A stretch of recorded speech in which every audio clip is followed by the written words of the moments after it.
Assalamualaikum warahmatullahi wabarakatuh. Apa kabar Aljabar? Semoga sehat selalu dan tetap semangat ya belajarnya. Kali ini kita akan belajar IPS tentang manfaat peristiwa menyenangkan dan kurang menyenangkan. Nah, sebelum kita belajar, Miss Dia mau tanya, siapa yang masih ingat tentang contoh-contoh peristiwa penting menyenangkan dan kurang menyenangkan? Kita ingetin bareng-bareng yuk. Nah, yang pertama peristiwa yang menyenangkan, contohnya merayakan ulang tahun, pulang ke kampung halaman, mendapat juara 1 di suatu lomba, terus kelahiran adik, liburan bersama keluarga. Nah, kalau contoh peristiwa yang kurang menyenangkan, yang pertama jatuh dari sepeda, terus masuk rumah sakit, terus kehilangan sesuatu, bisa pensil, buku, motor, mainan, dan yang keempat terkena bencana seperti banjir, tanah longsor, dan sebagainya. Nah, teman-teman, ternyata peristiwa yang menyenangkan dan kurang menyenangkan itu memiliki banyak manfaat loh.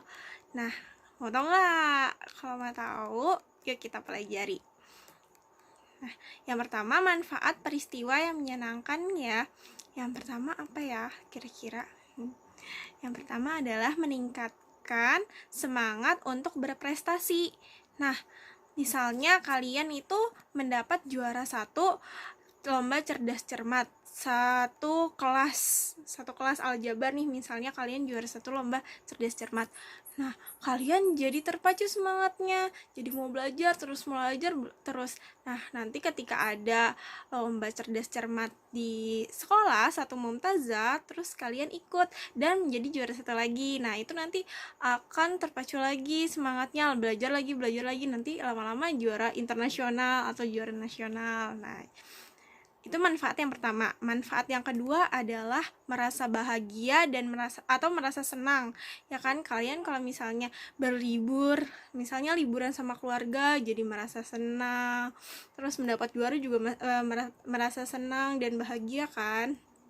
Nah, itu yang kedua ya. Sekarang yang ketiga, yaitu meningkatkan rasa syukur. Kenapa Miss kok meningkatkan rasa syukur?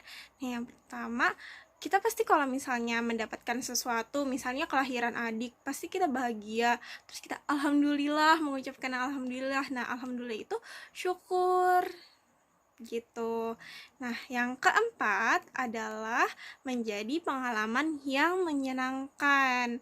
Kalian misalnya liburan, wah kemarin Miss Dia udah lihat videonya, ada yang cerita tentang liburan, ada yang cerita tentang lomba, menang lomba, ada yang cerita tentang kelahiran adiknya, dan banyak lagi. Dan itu menjadi pengalaman yang bisa diceritakan, dan pengalaman itu bikin kalian senang gitu. Nah, selanjutnya adalah manfaat peristiwa yang kurang menyenangkan. Kira-kira manfaatnya apa ya? Masa sih ada manfaat dari peristiwa yang kurang menyenangkan? Kita lihat yuk. Yang pertama adalah menjadi pelajaran agar tidak mengulangi perbuatan yang salah. Contohnya apa, Miss? Misalnya, kemarin hujan, terus nggak bawa payung, nggak bawa jas hujan, padahal dijemputnya naik mobil atau naik motor, kan harus pakai jas hujan. Nah, dari sekolah ke mobil itu nggak ada jas hujan atau payung, yang jadinya kebasahan, terus sakit deh, masuk rumah sakit misalnya seperti itu.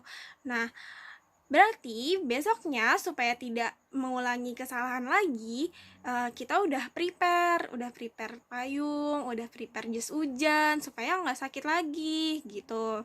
Nah, yang kedua, membuat tidak putus asa. Contohnya, kalian belajar sepeda terus jatuh, ya kan, jatuh dari sepeda sakit kan. Nah, itu membuat kalian nggak mau lagi tuh mengalami jatuh lagi, nggak mau tuh mengalami peristiwa yang kurang menyenangkan itu lagi. Nah, akhirnya kalian berusaha terus, belajar sepeda terus, sampai akhirnya bisa dan tidak jatuh lagi. Nah, yang ketiga adalah mencegah peristiwa yang kurang menyenangkan terulang kembali.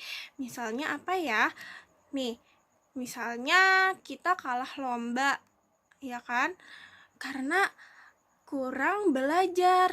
Nah, supaya kita tidak kalah lagi, kita harus apa? Kita harus belajar, atau kita harus lebih giat baca bukunya, belajarnya, sharingnya, bertanya ketika guru menjelaskan gitu. Nah, yang terakhir, yang keempat adalah menjadi lebih teliti dan hati-hati. Contohnya gimana, Miss? Misalnya, kita kehilangan pensil. Siapa yang di rumah, yang di sekolah, di kelas, yang suka kehilangan pensil dan menghapus, ayo. Nah, kehilangan pensil dan penghapus itu kenapa? Karena kita tidak teliti dan tidak hati-hati ketika menaruhnya, meletakkannya kembali. Nah, bisa jadi ditaruh di drawer. Nah, terus ternyata drawernya kan abis ngambil lunchbox dan sebagainya, akhirnya jatuh, ke hilang, pas mau dipakai nggak ada. Nah, itu jangan sampai terjadi ya. Jadi makanya kita harus lebih teliti dan lebih hati-hati.